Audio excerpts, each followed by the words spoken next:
Alors bonjour, je m'appelle Stéphanie Bourgeon, je suis docteure en neurosciences et aujourd'hui je suis consultante en neurosciences émotionnelles. Mon parcours en fait, j'ai commencé par un doctorat en neurosciences il y a plus de 20 ans maintenant et j'ai fait un stage postdoctoral à Montréal où j'ai adoré, mais je ne voulais pas être chercheur, ça c'est sûr. Donc je voulais plutôt faire de la communication scientifique. Et après, ma vie a pris quelques virages, j'ai testé certaines professions pour revenir maintenant depuis 3 ans à mes premiers amours que sont les neurosciences. Et aujourd'hui, je propose des ateliers, des formations dans lesquelles je vais partager entre mon expertise en neurosciences et puis tout ce qui a fait mes expériences professionnelles et personnelles. Alors, je m'adresse principalement aux entreprises. Parce que je trouve que c'est très intéressant d'aller dans les entreprises parce qu'il y a à la fois le côté humain individuel, mais aussi humain entre les gens et comment travailler au mieux. Et que travailler au mieux, c'est aussi de mieux se comprendre parce que ça nous permet de savoir aussi comment on va fonctionner, pourquoi on réagit comme ça, et surtout après de pouvoir se dire ok, là moi je peux modifier mes perceptions, mes comportements et aller vers une communication avec d'autres personnes qui va faire que je vais prendre du plaisir dans mon travail et dans ma vie.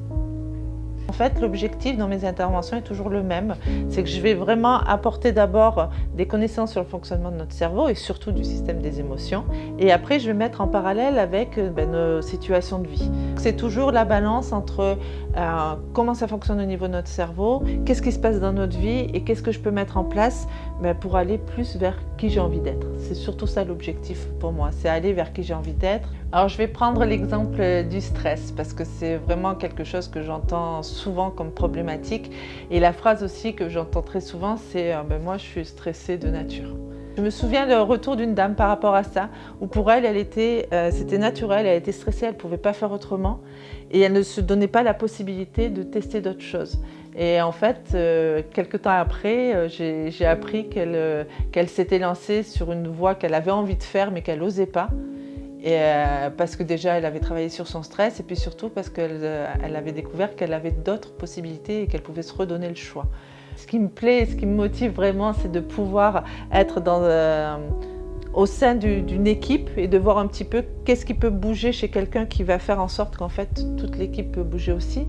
Il y a un autre côté aussi qui me plaît beaucoup en fait, c'est tout ce qui va être sur le développement du cerveau, expliquer le développement du cerveau des bébés, des enfants, des adolescents dans le contexte de la vie, ça peut être la vie personnelle mais aussi professionnelle pour ceux qui sont impliqués dans l'enfance et d'expliquer que le système émotionnel d'un enfant n'est pas forcément très mature. Et de connaître ça, la posture des gens qui sont autour peut changer. Si je résume mon activité en 3 mots-clés, ce serait sourire, vie et changement. Le sourire, en fait, quand on sourit, on a des molécules de détente et de plaisir qui sont libérées, donc ça fait déjà un bon impact pour soi. Et puis en plus, ça crée une atmosphère différente avec les gens, parce que si on parle cerveau, cerveau dans notre inconscient, là, il fait plein de choses.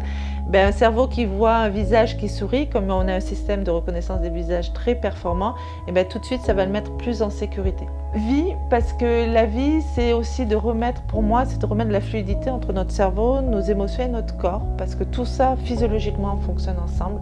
Sauf que dans notre vie actuelle, on est plus basé sur notre cerveau, comment on réfléchit et tout ça, on aime bien ça. Sauf que nos émotions, on n'a pas forcément appris à faire quoi que ce soit. Notre corps, à part savoir que il faut faire de l'activité physique, mais on ne l'écoute plus. Alors que si on remet en place ce trio en fait pour moi qui est un trio gagnant, c'est aussi un moyen d'avoir et de mettre en place des outils qui vont être efficaces. Et je dirais changement. Alors si je le mets en place avec le changement, de toute façon la vie n'est faite que de changements, donc c'est aussi une adaptation. Ça permet vraiment de s'ouvrir à plein de choses, de toujours se dire que ok, peut-être que là aujourd'hui j'y arrive pas ou je peux pas ou je me sens pas prêt, mais ça veut pas dire que je ferme la porte. Je peux toujours réouvrir la porte parce que mon cerveau a cette capacité de s'adapter. Et c'est vraiment quelque chose d'important de pouvoir se dire qu'on a toujours le choix d'aller sur un autre chemin. Pourquoi les neurosciences s'invitent dans notre vie ? Moi, c'était important parce que je les ai faites rentré dans ma vie à un moment où j'en avais besoin, comme je l'ai dit. Et je trouve que c'est important que chacun puisse inviter ça dans sa vie, parce que de comprendre, encore une fois, certains mécanismes, certains fonctionnements de son cerveau, de ses émotions, en fait, ça va permettre concrètement dans la vie de tous les jours de dépasser certains blocages, de pouvoir voir où nos peurs nous empêchent d'avancer et de mettre en place des outils qui vont être efficaces là-dessus. On peut dire qu'aujourd'hui je suis heureuse et que je me sens à ma place, oui, totalement. À bientôt, merci Dorothée.